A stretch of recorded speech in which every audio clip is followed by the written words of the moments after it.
Hello everyone, welcome to Placement Buddies. So today we will talk about one of the finest colleges of India, IIT Kharagpur. So to talk about this, we have Abhijit Chaudhary with us, a student of IIT Kharagpur. So welcome Abhijit, welcome to Placement Buddies. Thank you, Bhuva. Thank you. Hello guys. Yeah. So Abhijit, tell our viewers something about you. I am Abhijeet Chaudhary और मैंने BTech किया है civil engineering से IIT Kharagpur 2017 में मैंने join किया था। 2021 के अंदर पास आउट हुआ और Okay. वैसे मैं श्री गंगानगर से बिलोंग करता हूँ, राजस्थान में। ओके। तो अभिजीत, तुमने IIT खड़गपुर वैसे चूज़ क्यों किया था और IIT खड़गपुर में जाने के लिए जनरली रैंक कितना होना चाहिए बच्चों का? IIT खड़गपुर के अंदर जो रैंक वाइज है वो ऐसा है कि बहुत सारे डिपार्टमेंट्स है, तो तुम्हें अंडर 10,000 लाना है। IIT खड़गपुर के अंदर कोई ना कोई डिपार्टमेंट मिल ही जाएगा तुमको, तो रैंक वाला कुछ ऐसा नहीं है कि इससे ज़्यादा ही तुम्हें रैंक लाना है। बस अगर तुम ये JEE एडवांस क्वालिफाई करते हो, अंडर 10,000 लाते हो, तो कोई ना कोई ब्रांच मिल जाएगा। जहाँ तक मेरे को लगता है सबसे लोएस्ट जो क्लोज होता है IIT खड़गपुर आर्किटेक्चर पे कंप्लीट होता है, तो तुम्हें आर्किटेक्चर मिल सकता है।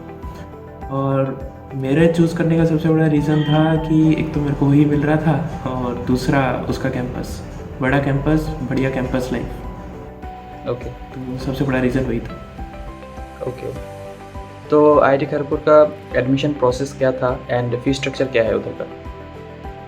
सो एडमिशन प्रोसेस तो वही है जो मोस्ट ऑफ द कॉलेजेस का होता है। जोसा से करना है और जोसा से होने के बाद तुम्हें एक लिंक आ जाएगा ERP से रिलेटेड, कुछ ERP नाम का सॉफ्टवेयर है, तो वेबसाइट है, एक्चुअली सॉफ्टवेयर नहीं है। तो वेबसाइट के अंदर तुम्हें रजिस्टर करना है और तुम्हें वहाँ पे दिख जाएगा कि तुम्हें कहाँ पे रिपोर्ट करना है ऑन द फर्स्ट डे। तुम्हें वहाँ जाना है, उसके बाद बस फॉलो अलॉन्ग करना है। तुम्हें वहाँ पे जो बच्चे मिल जाएंगे बस उनके साथ चलना है, और वो सब कुछ काफ़ी स्ट्रीमलाइन है प्रोसेस। थोड़ा सा डॉक्यूमेंट वेरिफिकेशन होता है और वो सब। और फीस स्ट्रक्चर के ऊपर अपन बात करें तो फीस स्ट्रक्चर 1,44,000 के अराउंड होती है हर सेमेस्टर की। तो अगर आपकी 5 लाख या SC/ST से आप बिलोंग करते हो तो आपको 1 लाख रुपीज़ का रिबेट मिल जाता है। 1 लाख रुपीज़ नहीं देने होते, बाकी 44,000 अराउंड तो लगते हैं, क्योंकि वो हॉस्टल फीस और मेस फूड वगैरह का होता है। ओके। तो अभिजीत, तुम्हारे हिसाब से IIT खड़गपुर कितना अच्छा है in terms of geographical location, connectivity and infrastructure? देखो, अगर इंफ्रास्ट्रक्चर की बात करें तो one of the oldest IIT है, तो इंफ्रास्ट्रक्चर काफ़ी बढ़िया है। थोड़ी बिल्डिंग्स पुरानी है, बट अगर आर्किटेक्चर वाइज देखें तो काफ़ी खूबसूरत होगी। अगर अपन कनेक्शन की बात करें तो कनेक्शन IIT है तो अच्छा ही होगा, बट दिल्ली और मुंबई जैसा नहीं है, क्योंकि वो तो मतलब एकदम सिटी के अंदर है। खड़गपुर थोड़ा सा बाहर है, कोलकाता से 1.5 अराउंड आवर्स के आसपास लगता है आने जाने में। कनेक्टिविटी की थोड़ी इशू होती है, बट ऐसा कोई प्रॉब्लम नहीं है। मोस्ट ऑफ द बिल्डिंग्स के अंदर सफिशिएंट स्पेस है, कभी स्पेस की कमी नहीं फील होती, और काफ़ी सारा एरिया फॉर नेचर छोड़ रखा है, तो हरियाली की भी कोई कमी नहीं, तब एकदम अच्छी हवा मिलती है और वो सब। ओके। तो like when you were in first year, जब तुम फर्स्ट ईयर में थे IIT खड़गपुर में, तब तुम्हें कौन सा ब्रांच अच्छा लगता था? जैसे कि हम बाहर से देखते हैं IIT खड़गपुर को, तो हमको लगता है कि CSE अच्छा होगा। अभी जब तुम पास आउट हो गए IIT खड़गपुर से, अभी तुम प्लेसमेंट सिनेरियो से गुजर चुके हो, तो अभी तुम्हें कौन सा ब्रांच अच्छा लगता है कि हाँ, तो वो ब्रांच भी अच्छा है IIT खड़गपुर से, उधर भी हम ले सकते हैं? ऐसा है कि जैसा बाहर से लगता है कि CSE सबसे बढ़िया होंगे, वैसा तो है ही। मतलब CSE और EC में सबसे ज़्यादा जॉब्स होते हैं, तो वैसा है। फर्स्ट ईयर के अंदर मेरे को भी ये लगता था, बट एक बार IIT में एंटर करने के बाद ऑलमोस्ट सारे के सारे ब्रांच इक्वल होते हैं। तुम्हें वहाँ पे जाने वाला, जहाँ पे तुम इंटरेस्ट है वहाँ तुम जा सकते हो बिना किसी रुकावट के। एक ऐसा डिपार्टमेंट है जिसके बारे में मेरे को जाने से पहले लगा था कि इतना बढ़िया नहीं होगा, बट वो एक अच्छा डिपार्टमेंट है, क्योंकि वहाँ पे तुम्हें खुद के लिए काफ़ी ज़्यादा टाइम मिल जाता है। तुम अगर कुछ ऐसा करना चाहते हो जो इंजीनियरिंग से रिलेटेड नहीं है, जैसे तुम्हें फाइनेंस के अंदर जॉब चाहिए, ठीक है, तो अगर तुम्हें टाइम चाहिए तो वो है ह्यूमैनिटीज़ एंड सोशल साइंसेज। क्योंकि सारे लोग सोचते हैं कि इकोनॉमिक्स कौन पढ़ेगा IIT में जाके, बट ऐसा नहीं है। इकोनॉमिक्स एक अच्छा डिपार्टमेंट है, मतलब ये मेरे को बाद में जाके पता चला। इसी तरह के काफ़ी सारे दूसरे डिपार्टमेंट्स हैं जो मतलब अच्छे हैं बट शुरुआत में नहीं लगते। एक और आईटी में जाने के बाद सारे डिपार्टमेंट बराबर है, प्लेसमेंट के अंदर सबको मिलता है। तो अभी मेरे को ऐसा लगता है कि कोई भी डिपार्टमेंट होता है अच्छा ही होता है। Okay so Abhijeet, IIT Kharagpur का हॉस्टल फैसिलिटीज़ कैसा था, मेस फूड कैसा था, एंड बेसिकली हॉस्टल लाइफ कैसे है उधर का? हॉस्टल लाइफ बहुत बढ़िया होती है क्योंकि बड़ा कैंपस है तो बहुत कुछ घूमने को होता है, बहुत सारे बच्चे होते हैं और बहुत सारे दोस्त बन जाते हैं। हॉस्टल्स थोड़े पुराने बट वो कभी फील नहीं होते, वो तुम्हें एक महीना फील होगा कि यार रूम थोड़ा पुराना है, बट उसके बाद सब वो वैसा ही रहता है। खाना बहुत ज़्यादा बढ़िया होता है, तुम्हें ये पहले दिन तो शायद लगे भी खाना बढ़िया, थोड़े दिनों के बाद वो नॉर्मलाइज हो जाता है तो बढ़िया ना लगे। घर जैसा बढ़िया नहीं है बट बाकी कहीं पे भी तुम हॉस्टल के अंदर रहोगे तो उससे बढ़िया होगा। तुम्हें मोस्ट ऑफ द कैंपस के अंदर साइकिल से कम्यूट करना होगा इधर से उधर, तुम्हें ये कहते हैं बाइक वगैरह तो अलाउड नहीं होगी। तो मेरे को लगता है कि ये प्लस पॉइंट है, तुम साइकिल से घूमते हो तो तुम्हें थोड़ा ज़्यादा टाइम मिलता है तुम्हें अपने दोस्तों के साथ घूमने को, और वो सब हॉस्टल लाइफ काफ़ी सही है। एक्टिविटीज़ भी बहुत है हॉस्टल्स के अंदर, तुम फुटबॉल खेल सकते हो, हॉस्टल वॉलीबॉल खेल सकते हो, म्यूज़िक के अंदर भी जा सकते हो। ऑलमोस्ट हर हॉस्टल्स के अंदर खुद का एक म्यूज़िक रूम होता है। तो इंडोर गेम्स भी बहुत है, तो मतलब हॉस्टल लाइफ बहुत बढ़िया है आईटी खड़गपुर, कल्चर ही बहुत बढ़िया है। Okay so Abhijeet, on the lighter note, तुमने सुंदर पिचाई का रूम देखा है क्या हॉस्टल में? हाँ मैंने देखा है, वो सुंदर पिचाई का रूम अभी भी देखा है।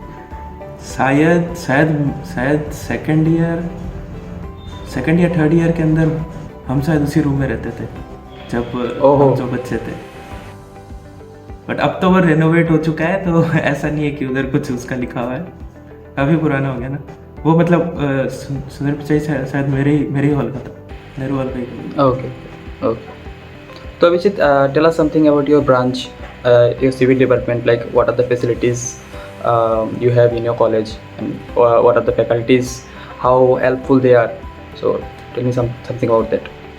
तो ऐसा जैसे मैं सिविल इंजीनियरिंग का था तो ऑलमोस्ट हर डिपार्टमेंट का, ऑलमोस्ट वर्ड भी यूज़ नहीं करना चाहिए, हर डिपार्टमेंट का सबके पास खुद की सफिशिएंट स्पेस है, सफिशिएंट बिल्डिंग है, हर लैब है।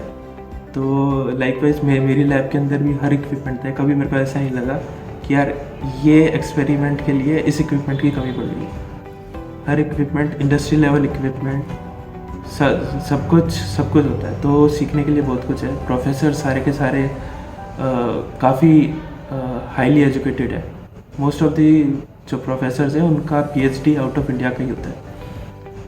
तो रिसर्च ओरिएंटेड काफ़ी सारे प्रोफेसर रहते हैं, तुम्हें रिसर्च करनी है तो बिल्कुल ऐसा नहीं लगता कि रिसर्च की कमी है। कोई भी प्रोफेसर मना नहीं करता रिसर्च के अंदर तुम्हें अगर कंट्रीब्यूशन करना है तो तुम्हें खुद के पेपर भी पब्लिश करने का मौका मिल सकता है अगर तुम इनके अंडर काम कर रहे हो तो एजुकेशन वाइज अगर तुमको अपॉर्चुनिटी देखनी है तो बहुत वास्ट है। Okay and what about the senior interaction and IIT NITs में लोगों का डर रहता है कि रैगिंग वगैरह भी होता है, तो उधर कैसा है? देखो रैगिंग का ऐसा है कि रैगिंग आज से 5 साल पहले तक तो होती थी, बट जिस साल से मैं एंटर किया था उसके बाद से रैगिंग एकदम ख़त्म हो गई। फर्स्ट ईयर के अंदर तो जो सीनियर इंटरेक्शन है वो काफ़ी मिनिमम रहता है ताकि रैगिंग वगैरह ना हो, बट इतना होता है जिससे तुम्हें मोस्ट ऑफ द इंफॉर्मेशन पता चल सके कि कैसे रहना है का मतलब क्या चीज़ में तुम्हें जाना चाहिए, किधर नहीं जाना चाहिए, कहाँ पे तुम्हें एक्सपीरियंस करना चाहिए, कौन सी सोसाइटीज़ के अंदर कौन सी में किस तरह का काम होता है, और वो सब सीनियर्स बताएंगे। बट इंटरेक्शन थोड़ा मिनिमम रहता है, रैगिंग बिल्कुल भी नहीं होती, और सेकेंड ईयर के बाद से थोड़ा इंटरेक्शन काफ़ी बढ़ जाएगा। बट मेरे ख्याल से तो तुम्हें इंटरेक्शन करते रहना चाहिए, मतलब डरने का बिल्कुल भी नहीं है क्योंकि रैगिंग नहीं होती, रैगिंग बिल्कुल भी नहीं होती। ओके तो अभिजीत, आईआईटी खड़गपुर में like technical clubs, cultural clubs क्या क्या अवेलेबल है, क्या स्पोर्ट्स इवेंट्स होता है, एंड तुम फर्स्ट ईयर से लेकर फाइनल ईयर तक तुम उधर रह चुके हो, तो अभी जो नए बच्चे उधर जाएंगे तो क्या सजेस्ट करो कि कौन सा क्लब ज्वाइन करना चाहिए, क्या क्या फेस्ट होता है, कैसे टाइम मैनेज करना चाहिए, तो उसके बारे में कुछ बताओ। देखो ऐसा है कि क्लब्स का नंबर तो बहुत ज़्यादा है। मेरे को खुद को भी मेरे ख्याल से सारे क्लब्स का नाम पता नहीं होगा। तो जहाँ पर तुम्हारा थोड़ा सा भी इंटरेस्ट है, तुम्हें उसके लिए क्या कहते हैं, गो फॉर करना चाहिए। क्योंकि क्लब्स के अंदर कभी भी ऐसा नहीं होगा कि तुम्हें मना कर देंगे, तुम्हें 1-2 दिन तक एक्सपीरियंस करने को मिलेगा। और फर्स्ट ईयर के अंदर जाते ही 1 महीने के बाद से शायद स्टार्ट हो जाता है ज्वाइनिंग उनका, तो तुम उनके लिए जा सकते हो। तुम्हारे ऑलमोस्ट हर इंटरेस्ट का क्लब मिलेगा, और अगर तुम्हें नहीं मिलता है तुम्हारे इंटरेस्ट का क्लब, तो अपना उस इंटरेस्ट के डोमेन के अंदर तुम अपने बच्चों ढूंढो और तुम खुद अपना क्लब भी स्टार्ट कर सकते हो। तुम्हें जिम खाना में जाके रजिस्टर करना होता है आई थिंक। तो ऐसा नहीं है कि ये क्लब अच्छा है या वो क्लब अच्छा है, तुम अपने इंटरेस्ट की वजह से देखो। तो जिधर तुम्हारा इंटरेस्ट होगा वही क्लब अच्छा होगा। क्योंकि मैंने भी 1-2 क्लब ऐसे ज्वाइन किए थे जिनके अंदर मेरा इंटरेस्ट नहीं था, जस्ट बिकॉज मैंने इसलिए ज्वाइन किया था कि हाँ वो अच्छे थे, बट उनके अंदर ऐसे मज़ा नहीं आता अगर तुम्हें खुद को इंटरेस्ट नहीं आता। वैसे जो सबसे बड़े 2 क्लब है जो फेस्ट करवाते हैं, वो है एक स्प्रिंग फेस्ट का खुद का क्लब है, तो वो स्प्रिंग फेस्ट करवाता है। क्योंकि वो स्प्रिंग फेस्ट और क्षितिज 2 बड़े कहते हैं फेस्ट होते हैं। स्प्रिंग फेस्ट कल्चरल फेस्ट है, और जो क्षितिज है वो टेक फेस्ट है। तो ये दोनों सबसे बड़े क्लब है। अगर तुम्हें जाना है, तुम्हें इवेंट मैनेजमेंट टाइप करना है कल्चरल के अंदर, तो तुम स्प्रिंग फेस्ट के लिए जा सकते हो। तो स्प्रिंग फेस्ट एक ऐसा फेस्ट है जहाँ पर मतलब जो गर्ल्स बॉयज़ का रेशियो होता है वो एकदम बराबर हो जाता है। मतलब most of the engineering college में तुम सबको पता ही होगा कैसा होता है, तो 1:8 के अराउंड होता है गर्ल्स टू बॉयज़ रेशियो। तो वही एक ऐसा फेस्ट है जहाँ पर रेशियो वापस मेंटेन होता है। ओके, सो अभिजीत, जैसे कि तुमने फर्स्ट ईयर से लेकर फाइनल ईयर तक IIT खड़गपुर में गुजारा, बहुत सारे रियल लाइफ एक्सपीरियंसेस भी थे।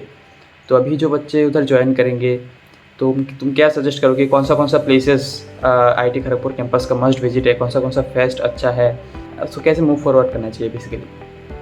हाँ, ये काफ़ी बढ़िया क्वेश्चन है। मतलब ऐसा है कि तुम फर्स्ट ईयर के अंदर जाके तुम्हें जहाँ पे इंटरेस्ट है वहाँ तुम उन सोसाइटीज़ के लिए जाओ सबसे पहले तो, ताकि बाद में सेकेंड ईयर के अंदर वो वापस लेते हैं बच्चों को। बट मेरे को लगता है कि तुम फर्स्ट ईयर से जाओगे तो तुम्हारा इंटरेस्ट पहले से बन जाएगा। फर्स्ट ईयर के अंदर मोस्ट ऑफ द टाइम यही होता है कि पहला सेमेस्टर इसी में निकल जाता है कि ये वाली सोसाइटी हायर कर रही है, वो वाली सोसाइटी हायर कर रही है। तो जहाँ पे तुम्हारा इंटरेस्ट है वहाँ पे तुम चले जाओ, और इस सब के बीच में थोड़ा सा पढ़ाई पे ध्यान दे देना, क्योंकि फर्स्ट ईयर के अंदर इस सब के अंदर बहुत सारा टाइम निकल जाता है और थोड़ा स्टडीज़ का थोड़ा सा वो हो जाता है। तो फर्स्ट ईयर के अंदर थोड़ा सा वो स्टडीज़ का देख लेना, और उसके बाद सेकेंड सेमेस्टर में शायद तुम्हारा वो हो जाएगा इल्यूमिनेशन। तो इल्यूमिनेशन में ऐसा होता है, दिवाली पर होता है, और तुम्हें मतलब इल्यूमिनेशन में बताना नहीं चाहता टू बी ऑनेस्ट, वो तुम सरप्राइज़ की तरह ही रखो। बट ऐसा कुछ है कि तुमको काफ़ी कुछ है ना, जो लैंप होता है, और तुम्हें काफ़ी सब कुछ बनाने को मिलेगा, रंगोली बनाने को मिलेगी। देखने में मतलब अभी मैं बोल रहा हूँ तो लेम लग रहा होगा, बट बहुत एपिक होता है। तो वो तुम जरूर ट्राई करना। और मोस्ट ऑफ दी बच्चे तुमको मिलेंगे कि हाँ भाई हम भाग जाते हैं, छोड़ो नहीं करते हैं ये वो, बट उसमें थोड़ा सा पार्टिसिपेट करना अच्छा रहता है वो।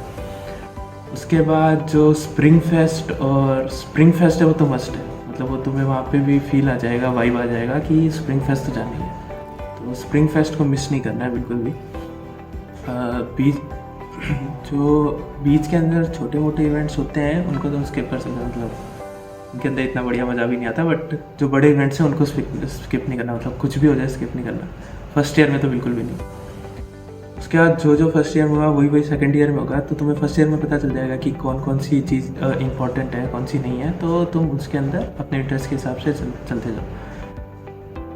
उसके बाद जो हॉल के अंदर इवेंट होते हैं, GC से रिलेटेड इवेंट होते हैं, जनरल चैम्पियनशिप होती है, उसके अंदर तुम पार्ट लेना। मतलब मैंने नहीं लिया था, बट मेरे को लगता है कि फर्स्ट ईयर से लेना चाहिए था। सेकंड ईयर के अंदर शायद लिया था मैंने। तो फर्स्ट काफ़ी कुछ है, ड्रामा है, स्किट है, वेबसाइट डेवलपमेंट भी है अगर तुम वो करना चाहते हो तो GC के अंदर तुम्हें पार्ट ले लेना चाहिए, क्योंकि उससे काफ़ी सारा चीज़ें ऐसी होती है जो तुम आगे यूज़ कर पाओगे।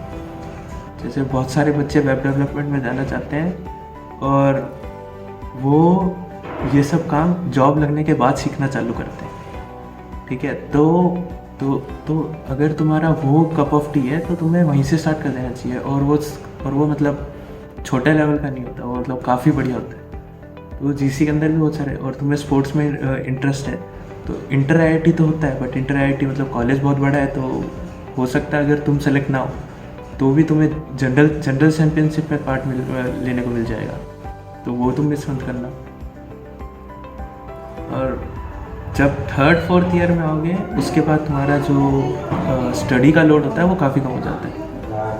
तो तुमको ये मिस नहीं करना है कि अपने जो दोस्तों के साथ है वो पूरा टाइम स्पेंड कर सकते हो 3rd-4th ईयर के अंदर।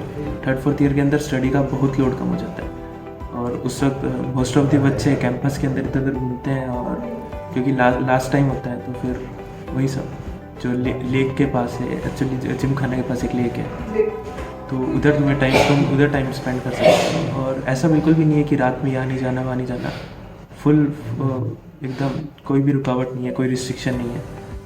तुमको शायद शुरुआत के अंदर बोलेंगे कि यहाँ जाना रिस्ट्रिक्ट है, वहाँ जाना रिस्ट्रिक्ट है, बट मेरे ख्याल से कहीं पे भी जाना रिस्ट्रिक्टेड नहीं है पूरे कैंपस के अंदर। ओके, तो and what about the sports events, क्या क्या स्पोर्ट्स होते हैं उधर? स्पोर्ट्स में ऐसा है कि इंटर आईआईटी होती है, सारी आईआईटी आपस में कम्पीट करती है। जो स्पोर्ट्स इवेंट्स हैं वो सब आउटडोर स्पोर्ट्स है, क्रिकेट से लेकर वॉलीबॉल, बास्केटबॉल, जो भी तुम सोच सकते हो। वाटर स्पोर्ट्स है, वाटर स्पोर्ट्स के अंदर शायद वाटर पोलो है, स्विमिंग है, स्विमिंग जो रेस होती है, और एक और है जो मेरे को पता नहीं, मैं भूल गया अभी।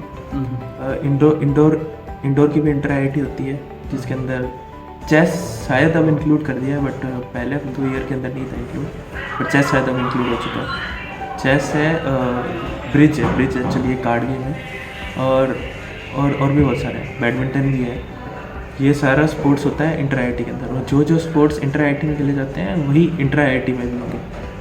इंटर आईआईटी को अभी जैसे मैंने बताया था जनरल चैम्पियनशिप बोलते हैं, तो उसके अंदर सारे हॉस्टल आपस में कम्पीट करते हैं। अगर तुम्हें कोई भी स्पोर्ट्स के अंदर थोड़ा सा भी इंटरेस्ट है तो तुम वहाँ पे चले जाओ, बस तुम्हें रेगुलरिटी रखनी होगी। एक्चुअली इंटर आईआईटी के अंदर जाने का मतलब 2 तरह का होता है। एक्चुअली मोस्ट ऑफ द बच्चों को लगता है कि अगर उनको पहले से आता होगा तो ही वो जा सकते हैं, बट ऐसा है नहीं। अगर तुम्हें पहले से आता है या तुम्हारे पास सर्टिफिकेट्स है, मतलब कुछ बच्चे होते हैं ना जो स्टेट्स के लिए होते हैं, तो उनको तो इंटर आईआईटी की अलग से क्लब टाइप होता है, तो वहाँ पे तुम जा सकते हो। एक्चुअली जब फर्स्ट ईयर के अंदर तुम जाओगे तो तुम्हें तीन ग्रुप्स में बांट दिया जाता है। एक होते हैं एनएसएस वाले, एक होते हैं एनसीसी वाले, और एक होते हैं स्पोर्ट्स वाले। तो स्पोर्ट्स वाले होते हैं वो इंटर आईआईटी के लिए जा सकते हैं, बट हर कोई नहीं जाता। नहीं जाने का रीज़न है कि रेगुलरिटी। अगर तुम इंटर आईआईटी में जाना चाहते हो, तुम इंटर आईआईटी में खेलना है, तो जो प्रैक्टिस होता है उसके अंदर तुम रेगुलर हो, तुम उसमें रेगुलर रहोगे तो तुम्हारे चांसेस बहुत ज़्यादा बढ़ जाते हैं। मोस्ट ऑफ द बच्चे जो इंटर आईआईटी में जाना चाहते हैं वो बस रेगुलरली जाते हैं। तो रेगुलरिटी इंपॉर्टेंट अगर तुम इंटर आईआईटी में स्पोर्ट्स में कंटेस्ट करना चाहते हो। Okay, and tell us something about the alumni relations, कि जैसे कि हमको पता है कि आईआईटी खड़गपुर बहुत पुराना कैंपस है, तो एलुमनाई ऑब्वियसली स्ट्रांग होगा, लेकिन मेरा क्वेश्चन ये है कि अगर कोई बच्चा अनटेस्ट रह जाता है अनफॉर्चुनेटली, तो क्या उसको एलुमनाई से मतलब जॉब मिलने का चांसेस है? हाँ, मतलब ये चांसेस बहुत ज़्यादा है, क्योंकि काफ़ी सालों से चल रहा है आईआईटी खड़गपुर, तो एलुमनाई बेस बहुत स्ट्रांग है। तुम्हें स्ट्रांग तभी फील होएगा जब तुम अपने कनेक्शन इम्प्रूव करोगे कॉलेज के अंदर। ओके, तो इसलिए मैं कह रहा था कि सीनियर्स के साथ इंटरेक्शन थोड़ा ज़्यादा ज़रूरी है, क्योंकि जो पुराने वाले एलुमनाई होंगे उनका पता सिर्फ सीनियर्स को होगा, तुम्हें बैठे बैठे तो तुम्हें पता नहीं चलने वाला ऑब्वियसली। तो अगर तुम्हें अगर वो एलुमनाई स्ट्रांग करना है, एलुमनाई कनेक्शन, तो तुम्हें थोड़ा सीनियर से इंटरेक्शन थोड़ा सा बढ़ाना पड़ेगा, तो उससे तुम्हारा इंटरेक्शन काफ़ी स्ट्रांग हो जाता है। तो अगर तुम्हारा सीडीसी से भी नहीं हुआ, करियर डेवलपमेंट सेंटर होता है हमारे, तो अगर वहाँ से प्लेसमेंट नहीं हुआ, बट ऐसा चांसेस काफ़ी कम होगा, मतलब मोस्ट ऑफ का हो जाता है, तो एलुमनाई के थ्रू हो ही जाता है। मतलब उनका रेफरल, वो काफ़ी सालों से काम कर रहे होते हैं, तो उनका रेफरल काफ़ी स्ट्रांग होता है, तो मिल जाता है, बहुत आराम से मिल जाता है। Okay, so the last question कि आईआईटी खड़गपुर का प्लेसमेंट कैसा होता है, किस टाइप का कंपनीज आता है, एंड एवरेज परसेंटेज क्या रहता है, एवरेज पैकेज क्या रहता है? So tell us something about that. तो ऐसा होता है, जो प्लेसमेंट सेशन है वो नवंबर के अराउंड स्टार्ट होता है. आई थिंक नवंबर के अंदर तुम्हें CDC से वो करवाना होता है. सब ऑनलाइन प्रोसीजर होगा. CDC में रजिस्टर करना होगा. उसके बाद तुम्हें आ जाएगा कि कौन कौन सी कंपनी आ रही है. कंपनी ऑलमोस्ट सारी आती है. वो फैंग पूरी आती है, और जितनी भी बड़ी कंपनीज का नाम तुम सोच सकते हो वो सब आएगी.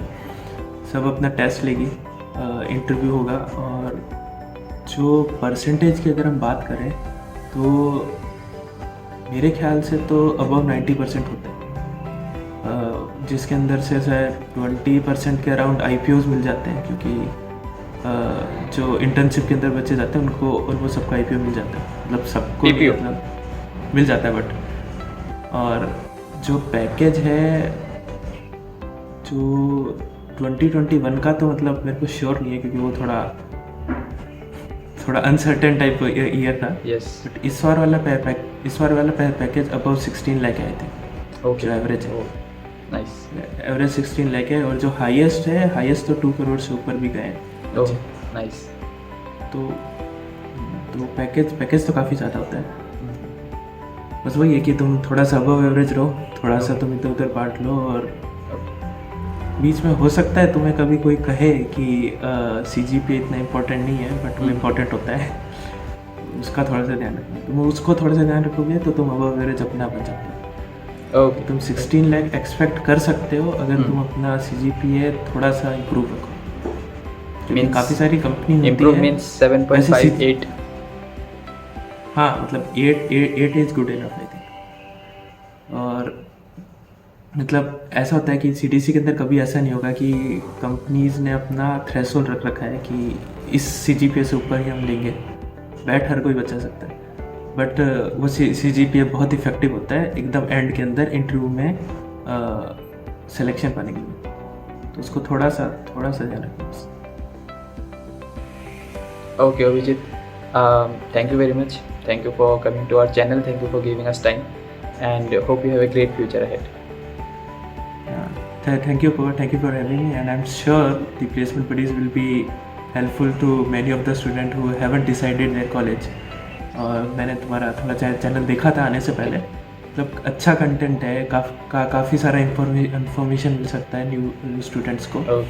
Thank you. I really appreciate कि तुम इस तरह की वीडियोस बना रहे हो. Thank you. My pleasure. कि बच्चों को पता हो कि जाने से पहले क्या हो रहा है. Yes, that was our main motto. Yes, thank you. Best of luck.